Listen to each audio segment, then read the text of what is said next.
नमस्कार, मी आज दुधईचे थालीपीठ करायला घेतले आहे. म्हटलं तुमच्यासोबत रेसिपी शेअर करू. तुम्ही एका दुधईमधून फक्त एवढीच दुधई बाजूला ठेवली आहे आणि दुधई आधी किसून घ्यायची छान आणि त्यात थोडासा अर्धा लिंबू पिळायचा आणि मग त्याच्यानंतर भाजणीचं पीठ घेतलं आहे मी. आणि भाजणीचं पीठ नसेल तर आपण अर्धा वाटी किंवा एक वाटी ज्वारीचं, बाजरीचं, गव्हाचं आणि डाळीचं पीठ मिक्स करायचं. ठीक आहे.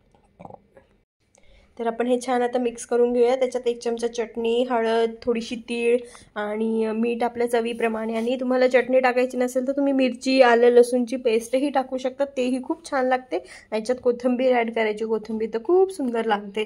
तर चला, हे आपलं आता पीठ झालं आहे. आता आपण याला अर्धा तास असंच झाकून ठेवूया, त्याचं पाणी बरोबर सुटेल. तेव्हा मग आपण थालीपीठ करायला घेऊया. थालीपीठ, कोणी धपाटे, बरेच नावं असतात आपापल्या ह्याच्यात. तर आता आपण छान तव्यावरती तेल पसरवून घेऊया छान, म्हणजे खरपूस होतात. आणि मग तेल पसरवल्यावरती आपण थालीपीठ लावूया. दुधीचे थालीपीठ शक्यतो दुधी हा प्रकार जास्ती कोणाला आवडत नाही. दुधीची भाजी जास्त कोणी खात नाही, आमच्या घरात तर नाहीच खात. पण हा आयटम करून बघा, सगळे खातात, खूप छान लागतो. नक्की ट्राय करा. दुधईचे थालीपीठ खूप छान लागतात चवीला आणि असं दुधई टाकले असं बिलकुल वाटत नाही. तर आपण थोडंसं आलस करायचं, मात्र आलस जेवढं पीठ आलस राहील तेवढे थालीपीठ आपले छान लागतात. तर माझं थालीपीठ लावून झालं आहे. तर आपण आता छान हे मी लहानपणापासून करते.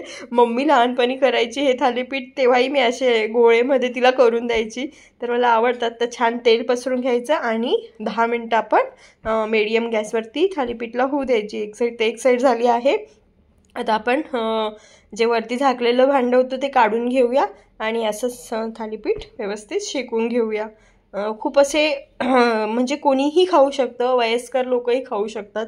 खूप टेस्टी असतात, मऊ लुसलुशीत लागतात हे थालीपीठ. नक्की ट्राय करा, तुम्हाला पण नक्की आवडतील. आणि दुधीची भाजी आमच्या घरात तरी कोणी खात नाही, तुमच्याकडे खातात का नक्की सांगा. आणि काही नवीन पद्धत असेल तुमची पण ह्या भाजीची तर नक्की माझ्यासोबत शेअर करा. आणि माझे व्हिडिओ आवडत असतील तर लाईक, सबस्क्राईब करा प्लीज. तर हे बघा, आपली एक बाजू छान अशी शेकून झाली आहे. आता दुसरी बाजू पण आपण मस्त अशी शेकून घेऊया. आणि थोडंसं गॅस सिम ठेवायचा, म्हणजे छान खरपूस होतं. गॅस आपण फास्ट केला तर ते जळून जातं, त्यामुळे मीडियम ठेवायचा. तर असं थालीपीठ झालं आहे माझं रेडी.